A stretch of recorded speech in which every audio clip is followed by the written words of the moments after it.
Hey, welcome to Sean's Kitchen. For today's recipe, we can start off by taking a pan and adding 6 dry red chilies. Along with this, here I'm going to add 1 tablespoon of coriander seeds, a pinch of methi seeds, 1/4 teaspoon of mustard seeds, and lastly, half a teaspoon of cumin seeds. Here we can then dry roast all of these ingredients for a period of 4 minutes. After 4 minutes, you can keep this pan aside to let it cool down.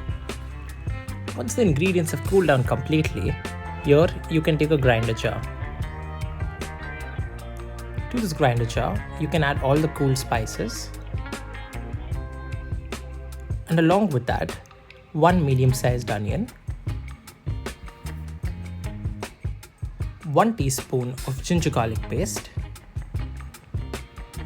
1 small ball of tamarind, 1/4 teaspoon of turmeric powder, and lastly, 1 cup of water. After adding all these ingredients, you can then grind this into a smooth paste. Once you're done grinding it into a smooth paste, you can keep the grinder jar aside and then take a pan and add the ground ingredients to it. After that, here you can add 2 slit green chilies, the salt as per taste, and 1 cup of coconut milk. You can then stir and mix all of these ingredients really well. And once you're done doing that, here you can add the water as per the consistency of the gravy required.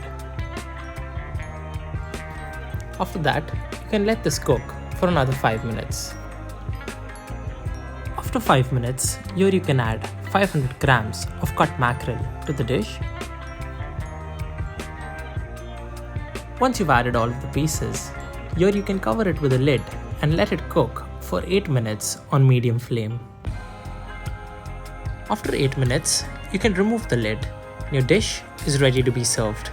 So if you enjoyed this recipe, don't forget to click on the subscribe button by clicking the channel logo, which will pop up in the middle of the screen. Thank you.